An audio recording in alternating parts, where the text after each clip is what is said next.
వాచక వారం రోజులకి వెళ్ళి భగినిస్తా భోజనం అంటున్నావు, బాయిదూజ్ అంటున్నావు, ఏమేం చేసినావు ఏంది నాకు?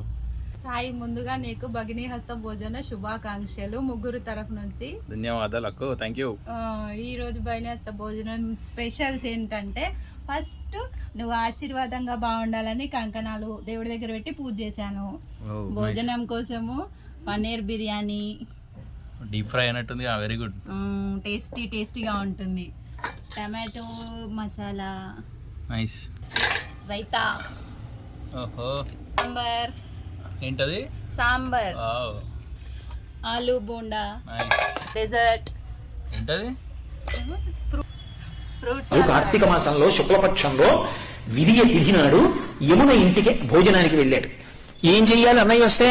పరమ ప్రేమతో చిన్నప్పుడు అన్నయ్య ఏం తినేవాడో, ఏదంటే ఇష్టమో ఆ మాటలు చెప్తూ కబుర్లు చెప్తూ ఇంకొంచెం తిననయా అంటూ అన్నయ్యకి ప్రేమగా వడ్డించింది. తిన్నాడు.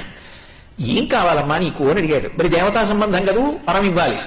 ఆవిడ మనందరి కోసము వరం అడిగింది.